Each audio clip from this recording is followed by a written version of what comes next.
The views and opinions of the hosts and guests are their own and do not necessarily reflect the views of the management and staff of Guardian Radio.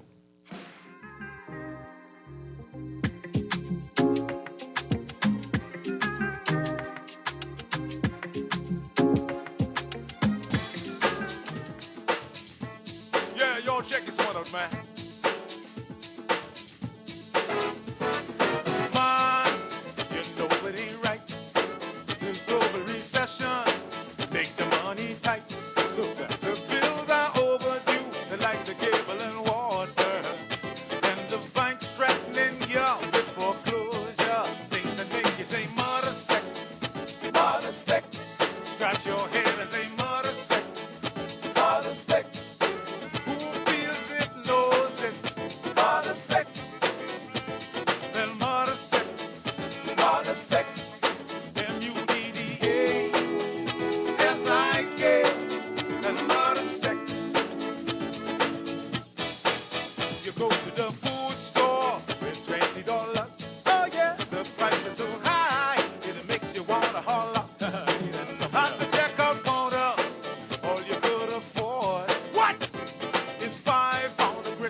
Good morning this morning and welcome back to Guardian Radio 96.9 FM, your station for fresh news, smart talk all day. It's Friday the 28th of March 2025 and we still deep in the heart of winter. Check out that cold front this morning. I hope everybody is enjoying it. It may be the last cold front until we hit winter. I'm so happy the producer started the show with that song. Things that make you say mother sick. Well, listen, I got plenty things to talk about this morning.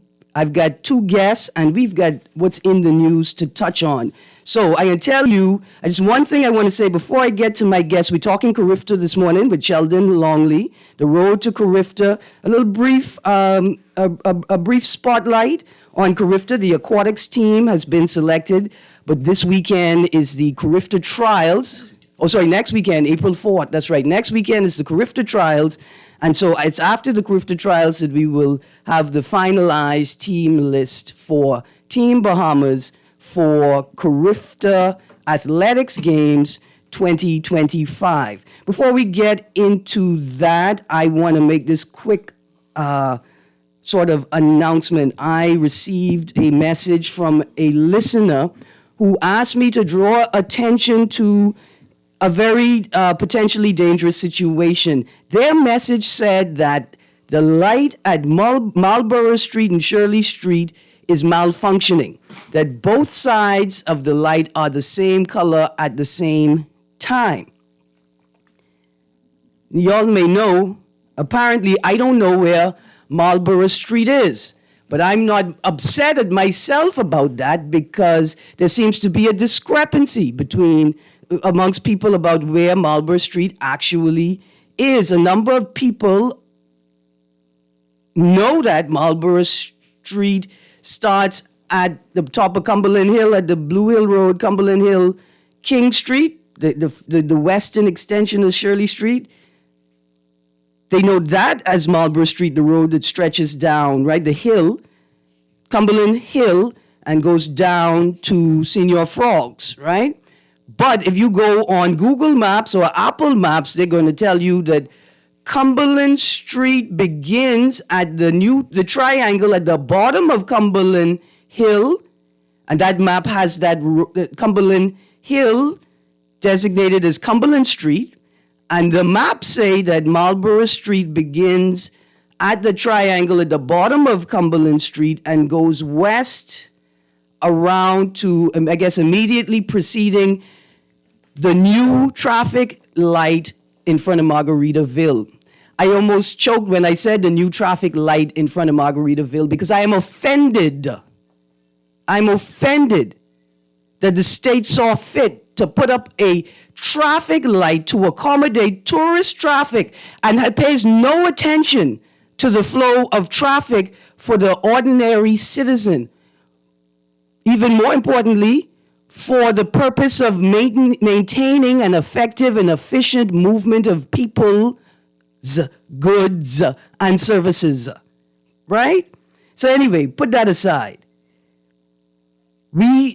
I've conferred with some of my raccoons, and we have determined that the person that sent the message is talking about the light at the top of Blue Hill Road, Cumberland Street, Government House intersection. Right? Now, here's one thing I've observed about that intersection. There are actually like 3 light cycles. So there's the light will be green for Blue Hill Road to either turn left through Great Cliff Corner or go down Cumberland Hill, Cumberland Street. There is a light cycle for Government House itself. And then there's a light cycle for King Street, or Duke Street, the westernmost extension of Shirley Street. So often you'll be sitting at the Blue Hill Road side, your light is red, you realize that the traffic from Shirley Street is also stopped, but your light has not turned green yet. That's because it has cycled through to the Government House side of the light. So I'm not sure if that's what drivers are experiencing, but Ministry of Transport, Ministry of Works, Road Traffic Department, could you all please confirm that all traffic lights are working properly? And then at some point in time, y'all could actually take the time to explain to people what the various signals at the traffic light indicate to a driver. So every light is a message. It indicates what you can do and what you cannot do. So for instance, if you're at the Village Road and Village Road and Parkgate Road intersection, on both the Village Road northbound side, you're on the side because you're heading northbound. On the Parkgate side, there is an extra signal. It's a left turn signal. If that left turn signal is red, you cannot turn left on red. Right? Like the left on red rule applies to traffic signals that do not have a separate signal indicating a left turn. Now, I know most of y'all know that, you just don't care. I know it, you just don't care. Okay, I thought that traffic notice, and I hope that people who work with Road Traffic Department, Ministry of Transport, Road Traffic Department, Police, Public Works, that y'all please bring this to the attention of the authorities responsible and ensure that they go out and confirm, and if it is true, repair as soon as possible. Also, just the last thing, did you all know, Royal Bahamas Police Force, did you know that when lights malfunction or are not on at all, you could assign police officers to direct traffic? Did you know? Anyway, the more you know. Let's move quickly to our Carifta Spotlight. Good morning, Mr. Sheldon Longley. Good morning. It's always a pleasure. How you do? I'm pretty good. How you doing? I'm good, thank you. Awesome. Okay, so let me just put this out here. The Team Bahamas Carifta Aquatics team has been selected. There are 36 members. I'm going to go through that in a moment. What we're on the edge of our seats about is what is Team Bahamas Athletics going to look like? A question from a listener from last week. Where do you project? Where do you see us winning gold? What are going to be our best chances at securing gold? And what are going to be our focus areas in our attempt to win Carifta Athletics Games 2025? Well, we focusing on all areas, right? We have very stringent Carifta qualifying standards. So we're presenting a very solid team out there that we believe could win medals in almost every event. But in terms of what I believe would be our best events to possibly win medals, or even a gold in, you know, I like our chances in the under 17 girls with Kia Ezra in the sprints. I think she's going to do extremely well. This is her second time at Carifta now. Last year was like an introductory phase for her, right? And she won the medal last year at 14 years old. This year she's 15. and she still has 1 more year left of CRIFTA eligibility. I think she's going to go. I think she's going to do extremely well. We also have a young lady by the name of Jazzy Johnson. She's only 14 years old, and she has qualified for CRIFTA in 4 events. You know, if I'm not mistaken, I think she might have the leading jump in under 17 in the region right now. Okay. Which is 5.98 meters. All right. So I think she's going to do extremely well in the jumps. She's competing most likely in the long jump and the triple jump. She's also qualified in high jump, but most likely she will not compete in that. Right? The under 20 sprints, I think it's going to be fantastic as well. Jemiah Nabi is back. All right. She is back. If you remember, she won 2 golds 2 years ago right here in Nassau. Right? So she is going to be back in the sprint. She's qualified in the 1 and the 2 and the 4 as well. She's qualified in all 3 events. All right. Right? So there's a possibility that she's going to be there in Trinidad as well, and we can expect strong representation from her. And then there are a lot of athletes out there. You have the Jacario Wilson. I think he's going to win a gold medal for us in the under 17 boys 110-meter hurdles. All right. We have Alexis Roberts. She's running extremely well. You know, we have athletes like Egan Neely. You know, he won a medal last year in the under 17 boys 400. He goes back in that same event this year, under 17 boys 400. And he told me yesterday, I talked to him yesterday, and he told me that he wants to go after the CRIFTA record. Okay. Right? The CRIFTA record is 47.27 seconds, so it was set last year. He ran 48.16 last year, so he's not that far off. Okay. Right? And with another year of development, you know, he could possibly get there. So there are a lot of events across the board. I think we could do extremely well. I believe TJ is going to repeat as under 20 years javelin champion. Okay. You know, she won the CRIFTA gold in that event last year. I think she's going to have strong competition from possibly one of her own, which could be either Camara Strawn or DRA Scott, whoever, you know, occupies that second position at our CRIFTA trials. But the thing about it, those 3 ladies are so close. Any 2 of those 3 could possibly come first or second. I got you. That's how intense our CRIFTA trials is going to be. All right. You know, Tasia is the favorite because she won CRIFTA gold last year. Now, That's going to be a strong point. And I think we're going to be strong in the jumps as well, in the high jump. You know, we have some qualified guys in the under 17 and under 20 division who are jumping extremely well. So across the board, we're going to be very strong. all right. In January, the Jamaica Archer president of the B3As, right? Yes. He indicated that we had hit 40 qualifiers. In January. I think by January, we had hit 40 qualifiers. Where are we now, a week and a half, roughly, 2 weeks away from the CRIFTA trials? We're at 61 now. 61 qualifiers. We're at 61. And going into trials, that's a very, very large number. You know, I don't ever remember a time when we've had as much as 60 qualifiers going into trials. Going into trials. You know, most of the time, most of our qualifiers will come out of trials. Right? So we could probably expect another 15 to come out of trials. Okay. So we're looking at in excess of possibly 75 to 80 qualifiers, which bodes well for us selecting a very, very solid, well-rounded team. Last year, we had a 76-member team in Grenada. This year, I'm expecting about the same numbers. All right.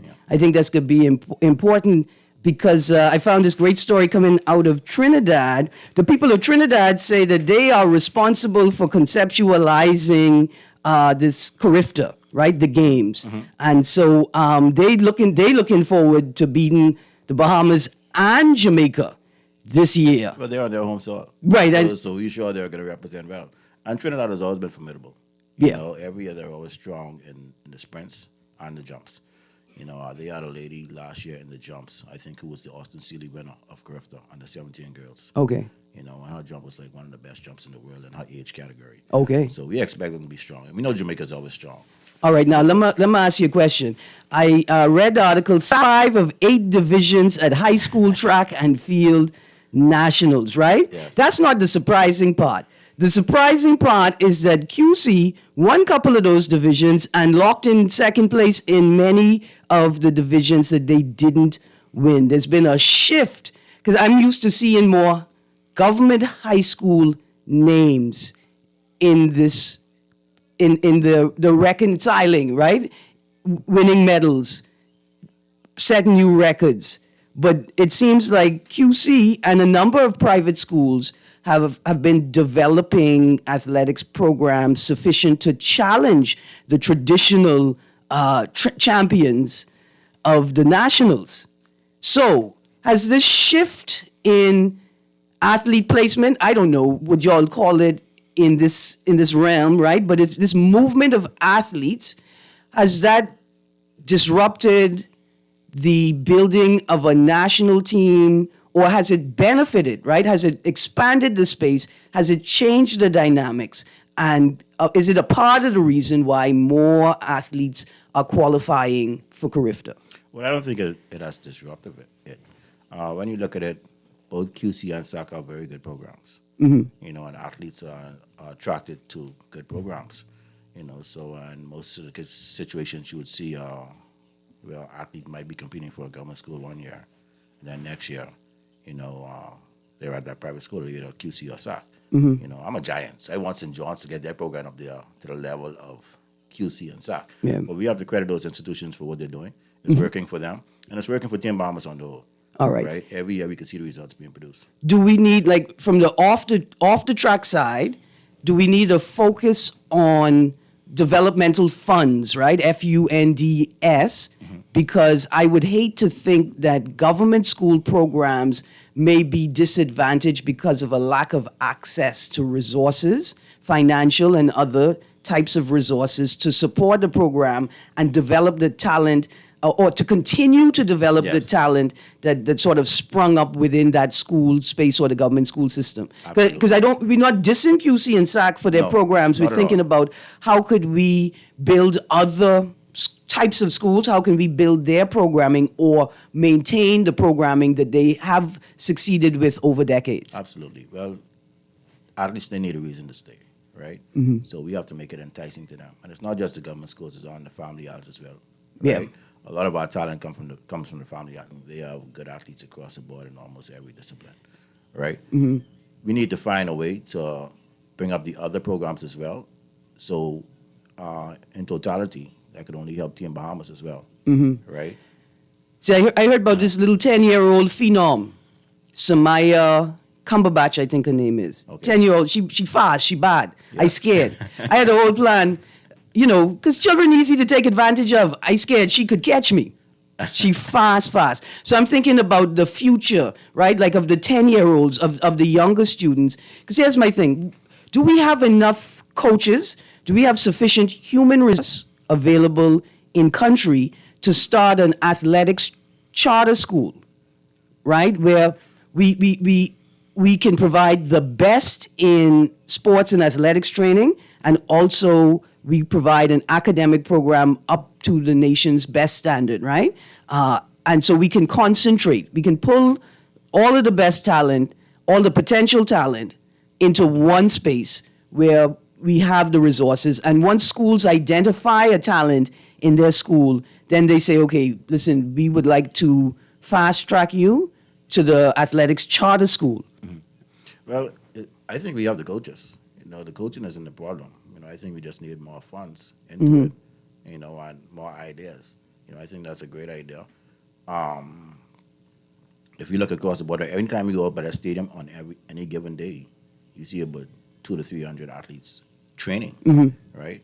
And you have about 20 coaches out there guiding those athletes. So the coaches are there and they're qualified, right? We just need to pump our money into the right places, and that way we could probably get an idea like that up and rolling. Absolutely. Because the talent is there. Yes, Right? no doubt about that. We know that. It is about creating the environment and the correct circumstances to enable talent individually to propel itself and advance, and collectively to Yes. be a part of a cohesive community or national program.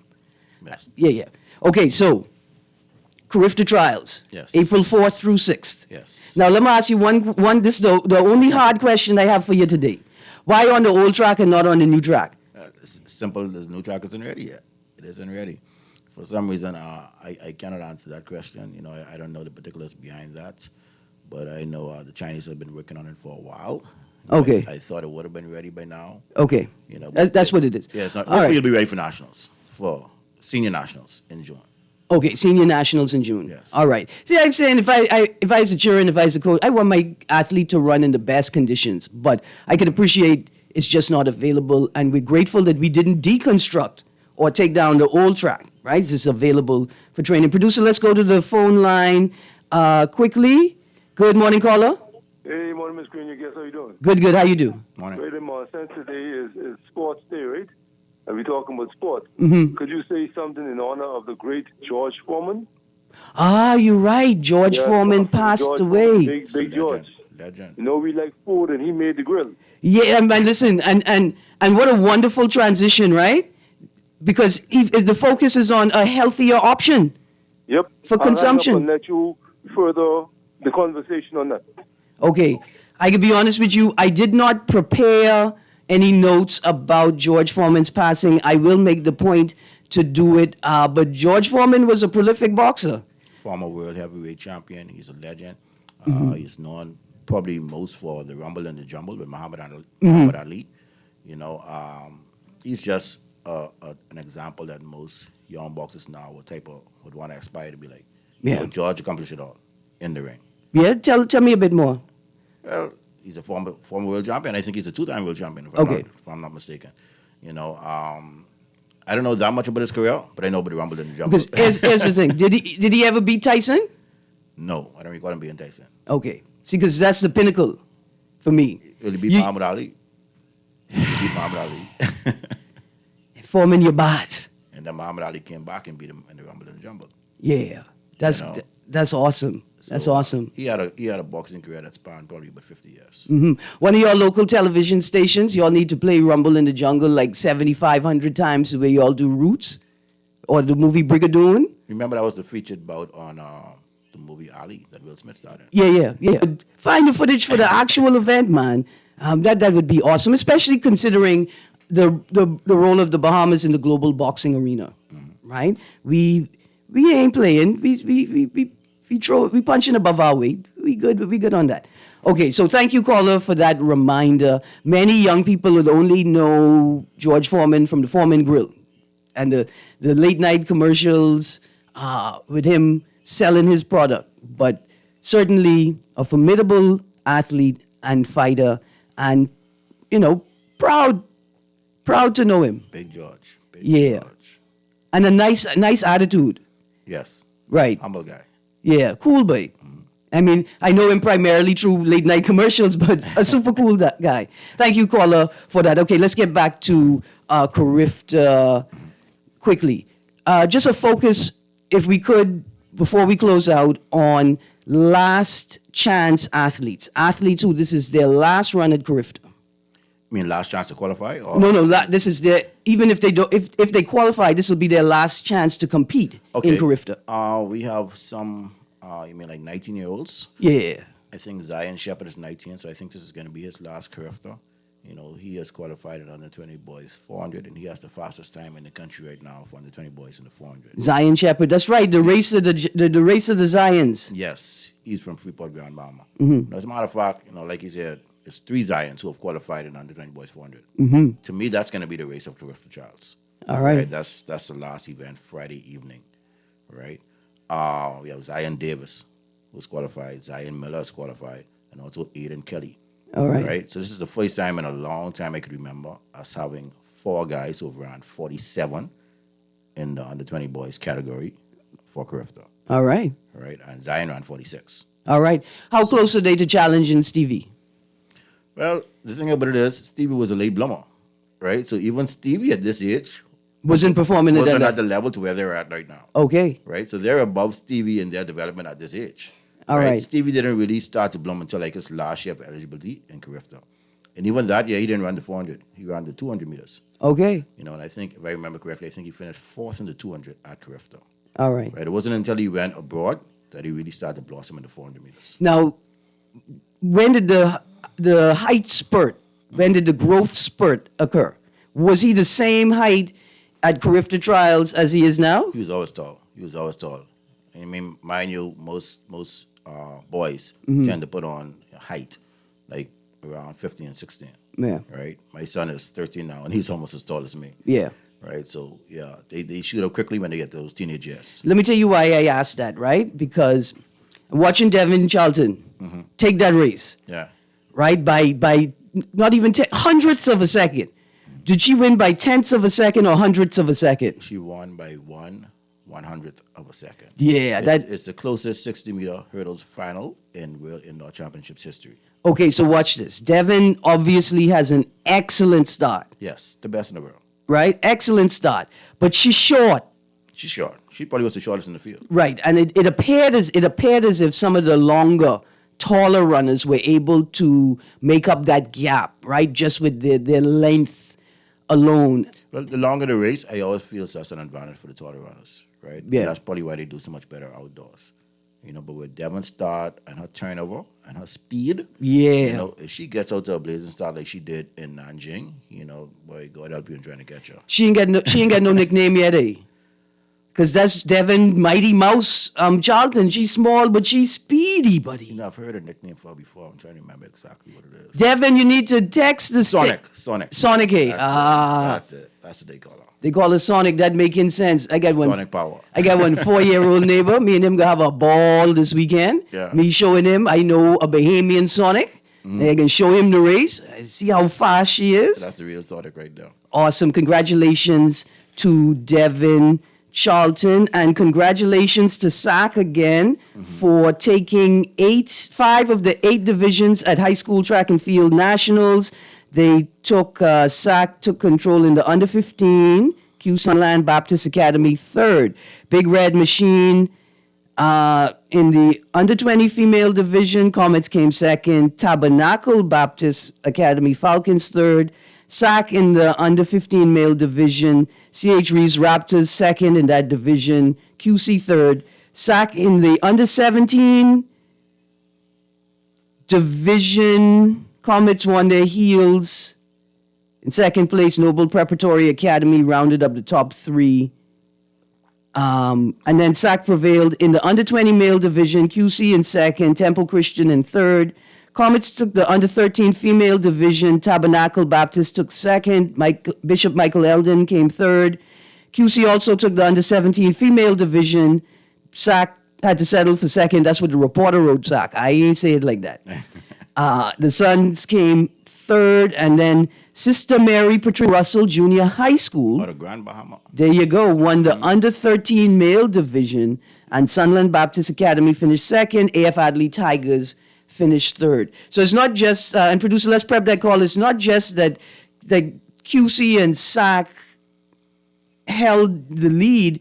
So many other smaller private schools also had successful runs. That last division you read, neither SAC nor QC was in the top 3. Under 13 male girls. division. Yeah, under 13 boys. Oh, that's a premonition. Let's go to the phone line quickly. Good morning, caller. Yes, good morning, Ms. Greene, and good morning to you guests. Morning, how you do? Morning. I'm doing well, Mom. I think did the caller who called previously, did he mention George Foreman? Yeah. And did your guest say that George Foreman beat Ali once and Ali beat him once? Yeah. No, that's incorrect. Okay, well, correct us, baby. George Foreman... I call you baby because I hope we cousins now. We done row and we's family now, okay? Yeah, man, man, adult. All right. But George Foreman, Ali only fought once. After Ali beat him, Uh-huh. that was it. He is mixing up Joe Frazier. It's Joe Frazier There you go. and Muhammad Ali who had That's the back and forth I was talking All about. right. where That's Joe correct. Frazier defeated Ali one time, but George Foreman and Ali only fought one time, and Muhammad Ali won everybody thought that Ali would have lost Uh-huh. because George Foreman was such a formidable force, right? Mm-hmm. But there's a clip that I suggest people who are interested they go and watch when Ali was sitting next to Don King, Uh-huh. and he was telling Don King how he knew that everybody had George Foreman picked. Uh-huh. Right, and he said that George Foreman said the man's in trouble. They say, I know you got him picked, but say I'm going to show you how great I am. But it was just the confidence and the determination that Ali had when he was sitting next to Don King and the eye contact that he kept with him and he spoke those words and he ended up doing what everyone else thought that he could not do. But he and George Foreman only fought one time. Okay. Thank you very much. Y'all have a good day. Yes, cousin. You have a great day as well. Thanks for the clarification. Yeah, man. Yes. Here's a text. Good morning, Erin. If the Family Islands had proper facilities, they would perform better. The playing field is not level. There's a lot of dynamics in play. You're correct. There are a lot of dynamics in play that manifests into an unlevel playing field, right? There's all kinds of dynamics, and definitely Family Islands have some positives and they have some negatives, but a lack of proper resources is a part of that as well. And that's why I think the idea of a charter school and even a residential charter school on a family island, the best students, right, the best athletes, student athletes, to train year round, right? And with a complementary high-level academic program to support that as well. Because what will boost these athletes if they understand that they can compete and build a career in sports at the same time, right? If so be it. It could only help. Yeah, absolutely. And so they would perform better. And I really throw in that idea out there. Charter school, Family Island, and let's get the funding to ensure that government high school and junior high school programs can maintain their strength, right? Yes. And competitiveness as the private school programs enhance, expand, and improve. All right, sir. Last words on the Carifta Roundup and prep us for the Carifta Trials April 4th. All right. Carifta Trials, the Splice and Connect BAAA Carifta Trials are set for April 4th through 6th. That's Friday to Sunday next weekend. They start at 5 o'clock on Friday. The featured events on that day is going to be the 100 and the 400s. The 400 finals are going to close out on Friday. The under 20 boys 400 meter final, that's going to be the last event on Friday on the track. That's at 8:40 p.m. on Friday, April 4th, right? The field events get started at 5 o'clock that Friday. Moving over to the Saturday, the events get started at 3 o'clock. The featured events that day are going to be the 800 meters, the 200 meters, the finals of the 1,500 meters, and the day is going to wrap up with the finals of the 400 meter hurdles. Under 20 boys 400 meter hurdles, that's going to be the last event on the track. That's going to be at 8 o'clock on Saturday, April 5th. Moving over to Sunday, the first event gets started on Sunday at 4 o'clock. The 100 meter the short hurdles, and the 800 meter finals and the 200 meter finals are going to be the featured events on those days. And we're going to wrap up the competition on the track with the under 20 boys, 110 meter hurdles. That's going to be at 6:50 p.m. That Sunday. The field events get started at 3, and they're gonna wrap up like around 7, 8 o'clock. So yeah, April 4th to 6th get started at 5 o'clock on Friday, 3 o'clock on Saturday, 4 o'clock on Sunday. And let's say thank you to Splice and Connect. Yes. Yeah, man. The title sponsor of this year's Carifta Trials, you cannot forget about them. Many of us should be familiar with the company, right? If you have telecommunication services in the country, you may have interacted with their staff before. Very friendly, professionals. What I like about them is they have a bucket truck. And, every time I see them, I beg them, look here, park your truck under my tamarind tree, please. Yes. Anyway, we say thank you to Splice and Connect for being great corporate partners with the athletic community and the broader country. Yes, we thank them for stepping up to the plate. It's going to be a great Carifta Trials. Absolutely. Now, Mr. Longley, before I let you go, I shame myself today. I forget. I had Algernon Cargill in the studio with me, and I forget to ask him to come on my show and give me the aquatics rundown for Team Bahamas. I hope he listening, but I also begging you, Sheldon, to reach out to Mr. Cargill and tell him, Erin, say, man, send the whole swim team next week, Friday, right? So that we could celebrate them as they dive into their attempt at a 7th straight championship. Listen, our track and field is our culture. That's what Bahamians into. Swimming doing big things. Right. Swimming doing big things. Tremendous things. 6 straight Carifta Aquatics Championships, and they're heading out for number 7. Yeah, both teams will be in Trinidad. Yeah. Over the East Holiday weekend. Right. Now, I read here, it said, I just read this quickly, that this is what they call it, like the presumptive. This like I think they're saying this is the first time both games are together, but I don't think that's true, is it? I don't think it's the first time one country has hosted Didn't we both at the same time. Didn't we do athletics and aquatics at the same time for our independence, or we didn't? We send our swimmers. I'm trying to remember. I know we had athletics for sure. I can't remember if swimming was here that same weekend. I think it was. It was here that same weekend. Yeah. So this is not the first time that one country would have hosted both at the same time. Yeah. And so the competition is going to be taking place, both competitions in Trinidad this year. Yes. And but the venues are going to be roughly an hour apart. About an hour. Right. So plan your trip, right? so that you could take advantage of, if you're traveling down to support the team, so you could take advantage of both athletics and aquatics and be there to support Team Bahamas in between eating all those doubles on my behalf. Shark bite. And shark and bake. Nice. Shark and bake. Yeah, nice fluffy bread and fish. This Bahamian thing. Mr. Longley, thank you Anytime. very much. And if you are available, well, I would love for you to come on after the Crifter Trials. Okay, And, not a problem. and let's highlight and celebrate the team. Yes, These indeed. young people doing big things, man. Oh, by the way, we're naming the team like right after the trials. Right, immediate. So once you name the team, I want you guys come in, or at the very least, send me your notes. Yes. So I could do a nice big segment on it. And if any of the coaches are available or student athletes are available to come into studio, Most definitely. let's give them some shine. Yes. Let's highlight what they're doing. Okay, sounds good. Yeah, Well, man. The only problem with that is they'd be in school. From, Right, this is true. From But 9 to 3. we have Zoom. Yeah. Right, so we could coordinate if they could get 10 minutes out of class. We could coordinate just a little Okay. space for them to call their name, tell us who their people is, Yes. so we could cheer them on. Sounds good. Absolutely. Thank you so much, Mr. Anytime. Longley. Anytime. Absolutely. When we get back from the break, I'm launching a new business. I don't know what it is yet, but since we could do anything in the Bahamas, I can try anything.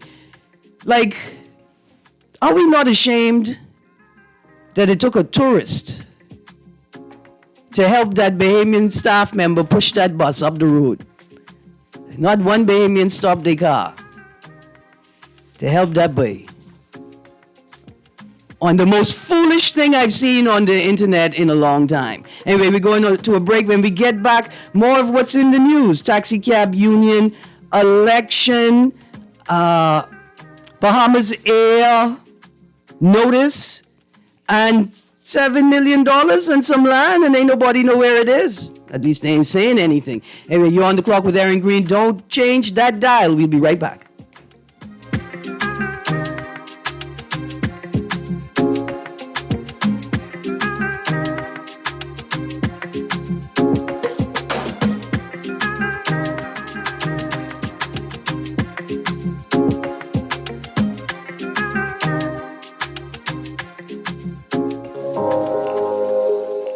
Love the show? Want to give your support? Become a sponsor today. Call 302-2300 for our rates and packages. That's 302-2300. Become a sponsor on Guardian Radio 96.9 FM. Fresh news, smart talk, all day.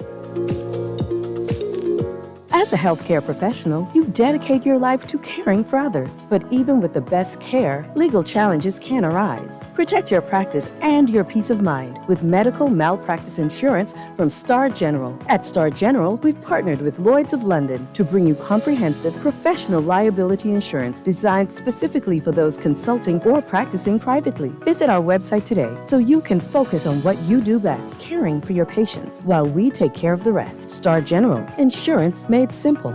Pinda has a new line, the Sky series of porcelain. It comes in 4 colors: Sky Noir, Sky Gris, Sky Glance, and this one, Sky Azure.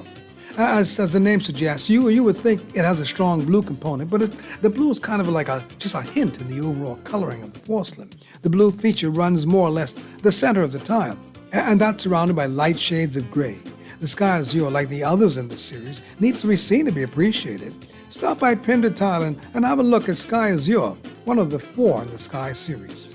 Everybody Wins Live is bringing you the ultimate giveaway, a brand new Cybertruck.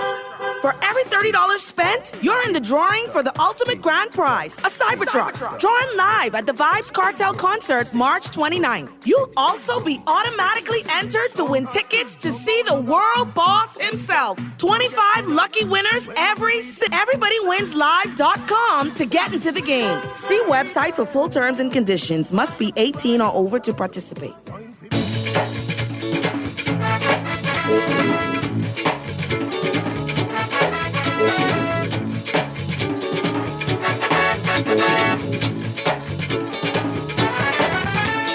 Go get your whistles, bells, and horns. Heat up the drums, put the costumes on. This is the season for Canoe. Time to put on your Russian shoes. Out on Bay Street, downtown Nassau, in a masquerade of roots and colors. years mourn. Sounds of bullskin drums, whistles, bells, and horns. Junkaloo. Man, it sounds so Good morning. Welcome back to On the Clock. Okay, I got two quick texts here. Caller, I come into you right now. Producer, let's get that call running. The first text was like, keep talking sports, man. I got things to talk about because I'm not sure what Mr. Nuri has planned today. I just want to put a couple things on the record. Also, the text here says the most foolish thing on the internet so far is Tattoo Hegseth sending war plans in a messaging app. I mean, that was also hilarious. Producer, let's go to the phone line. Good morning, caller. Yes, hey, how you doing? Good morning. Let me just turn off this radio right here. Yes. But I got the land deal, right, for BPL. I just want to just bring to the light of people that this goes back to, I think, 2016, from when Shell first supposed to go to the agreement to be built down by the Clifton Pier. Mm-hmm. And there's actually even reference in an INF working paper in the early part of 2016 in regards to that. So when people look at the fact that this, it isn't like you sign a contract early and then it failed to materialize. This has been a process for a number of years. See, Alan, I was about to tell the people, like, did you all forget that governments are continuous? Because you see, that's a problem with playing politics when you're supposed to be practicing governance, right? Is that they forget that governments are continuous. I don't care if the FNM started and whatever. You are there now, and you are responsible. And if what Mr. Pintard suggests or alleges is true, that the deal was still on the table when the PLP took control of the government, then why are you attempting a tit for tat? In fact, right. I see it as signaling with certainty subsequent to a number of other signals that we are at the launch of election season. Right, but you know who was the Minister of Works? I think Energy at the time this happened. Where I think, if I'm not mistaken, it was the current Prime Minister. Going back to when this whole Shell agreement came in with BPL. But what happens is, I think, this is just another failure of the Minister of Finance and most likely the Attorney General for not following through on the closing of this thing. So I think the Prime Minister should talk to the Minister of Finance, and if he doesn't get a reasonable answer, he should ask for his resignation. Listen, also, thank you, C. Allen. I got another caller, but it's a great point that we need to have a national discussion about whether we have a critical need to separate the Minister of Finance from the Prime Minister and actually operate the mechanisms that we have to prevent corruption, to ensure accountability and transparency. You see what I'm saying? Like, I think that's a great deal. Good morning, caller. Good morning, Erin. Good morning, sir. In reference to this BPL deal, now we know what PPP means. Prevaricate. Fill up. No, don't. Because I thought you was going to say professional procurement practices. Oh, yeah, it's prime, prevaricate, and fill up. No, man, don't call people name, man. When we crack the... I appreciate what you're saying. Thank you very much. I like to call it professional procurement practices. That's what I'm going to put on my resume. Okay, thank you, C. Allen. Thank you, caller. Before I transition, because I got Coral Harbor Fire as well. So there's two articles. BPL lost $7 million in land deal. That's the 27th of March. And then PM defends BPL deals 27th of March as well, right? And I just want to say that I am devastated by BPL lost $7 million in land deal. Like, why didn't the government, while it attempted to lambast the FNM, actually identify the parties involved in the deal? Why you didn't do that? It makes me feel like this is just political pandering. That it is politics and not governance, that you don't really care about the $7 million or the land. All you care about is an attempt to embarrass the Pintard-led opposition, right? Because, like I said, I'm going to read from BPL lost $7 million in land deal. The Nassau Guardian understands that the PLP administration was made aware that the land deal needed to be closed by no later than December 31st, 2021, but certain required actions were not taken, leading to the deal falling apart, and the buyer keeping initial payments that were by BPL, as well as keeping the land it had intended to sell.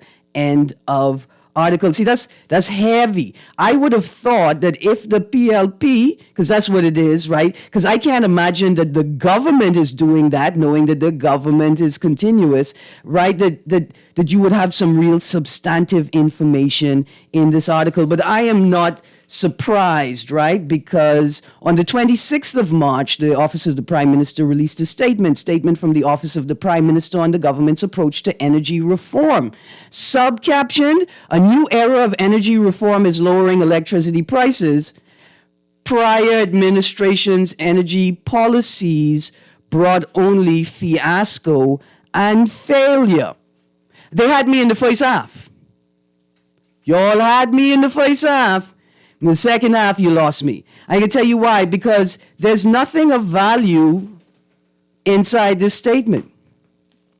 It starts, for far too long, high electricity prices and inconsistent supply have been a significant burden to Bahamian families and an obstacle to business expansion and economic growth in our country. Tell us something we didn't know. Tell us something that you can actually do something about. Continue. The Davis administration took office during an economic crisis, a fiscal crisis, and a health crisis.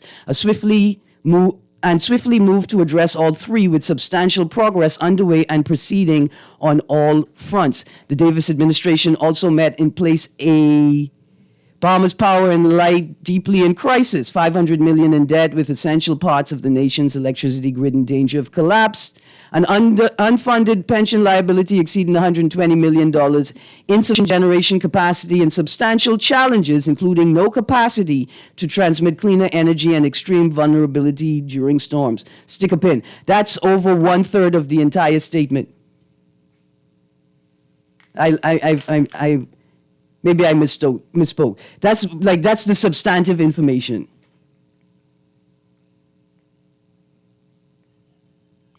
I just I wonder why didn't the PLP chairman send out this message? Because this is not a government message. It's not a policy message. This is politics. So don't expect anybody to take you seriously when you say BPL lost $7 million in land deal and you're trying to lambaste the leader of the opposition. Because apparently the PLP administration was made aware that the land deal needed to be closed by no later than December 31st, 2021. I'm going to transition. I have a guest in studio, and I want to talk about briefly an event that's taking place this evening, and sort of what we're talking about is the context for the event. Not the event itself, but the context. Just before I transition there, I want to say this one thing. A lot of people have been approaching me recently suggesting that I must be an FNM because of the level of critique that I have brought forward towards the Davis-led administration. I just want to say two things. Obviously, you didn't tune into my show when Minnis was in charge. But stay tuned. Maybe you'll have greater context to understand the critique that I offer. Second, the FNM really need to do something substantive for me to critique. And I think that's an even more damning indictment, that you ain't really even doing anything worthy of critique at this point. That's not an endorsement for the PLP, mind you. It's not an endorsement for the PLP. Anyway, joining me in studio, I'm taking this time out because whenever a lecturer put on their running shoes and come to my studio, I'm making space for them. Good morning, Dr. Nyambi Campbell-Hall, Dean, Chair of the National Reparations Committee. Good morning, Erin. Thank you so much for having me. How you doing? I am good. Now, these people haven't talked tonight at University of the Bahamas. Yes. It is entitled, I Have a Dream, Recognition, Justice, Development. The lecture series celebrating the 8th Inter-American Week for People of African Descent, second decade. Yeah. It's taking place tonight, 7 p.m., Performing Arts Center. That's the main campus. That's like the theater auditorium style building on the main campus of UB. Starts at 7 p.m. Moderator Dr. Chris Curry. Keynote speaker Allison Maynard Gibson, KC. Panelists Kenneth Wallace, Whitfield, Marion Bethel, Gaynell, Curry. Yes. So from the Reparations Committee's perspective, just tell us briefly, why a second decade? Yeah, so a second decade, because how many of us knew that there was a first decade? I tried to tell the people. Right? So the United Nations has designated from what we are in 2025 to the year 2035 as a decade to really highlight the issues specific to people of African descent across the globe, saying that there are some things specific to our history, our current circumstances that we need to address. And so this forum that we're having tonight is in recognition of that decade, but also this week on Tuesday was the International Day for the Remembrance of Victims of the Transatlantic Slave Trade. So OAS usually does programming during that week, and so they're trying to highlight the decade during this week this Absolutely. year. I think let's re-emphasize that there is a second decade because the United Nations itself acknowledges that their body and network and the broader global community did not, I'm going to use my own words and paraphrase here, take it seriously enough. And they felt the need to extend the decade for another decade. And I think we can see issues arising right now, right, within the United States of America, Americans, African descent, indigenous Americans who claim that they're not from Africa, but they are black-skinned and ultimately from Africa, right? Because I think that they are the earliest migrations.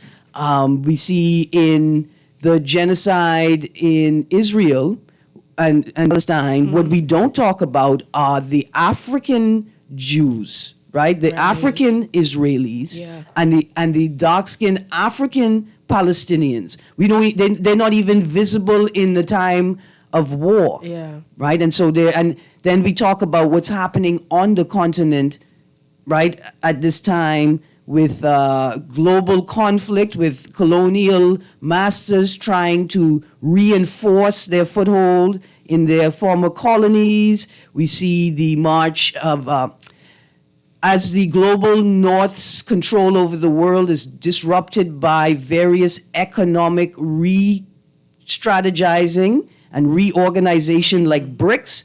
We see countries and blocs seeing Africa as an opportunity to establish their economic credibility in the globe, right? And treading that thin line of use, of beneficial and mutual use and exploitation, right? We see the UK came into Rwanda with this UK migrant plan, which in and of itself is problematic, but it appears as if maybe in an attempt to destabilize standing in the region. We see the conflict with, is it Sudan?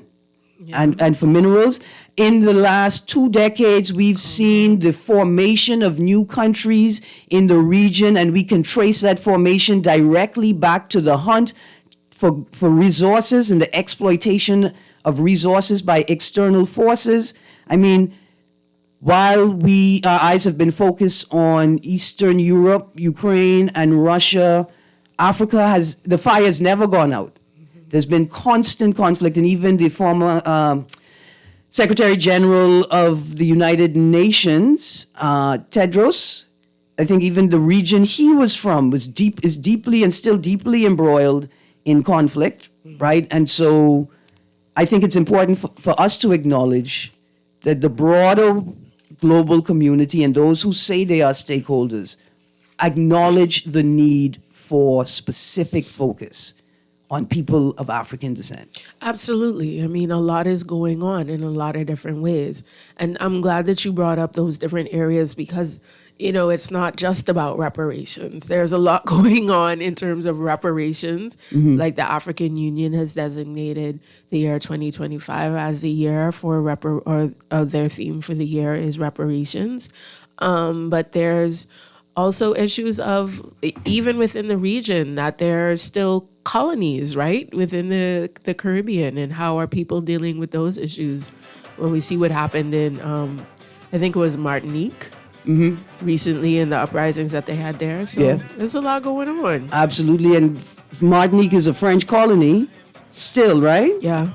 They may use the word territory, but my interaction with Martinique was trying to get in for a quick meeting because I was already in St. Lucia, and it was like, no man, you gotta fly back home and then write the Queen and ask the Queen to write the President of France. And I mean, it's a bit difficult. It ain't that difficult, but it's a bit difficult, and far more difficult than it should be for Caribbean people, regional partners, to move back and forth. Yeah. Now, Doctor, I'm hoping that, don't go, I'm hoping that I could entreat Mr. Nuri to give us about 10 more minutes just to close off our conversation. Absolutely. Yeah. So you guys stay tuned, because Guardian Radio AM with C.A. Nuri is up next. You've been on the clock with Erin Greene.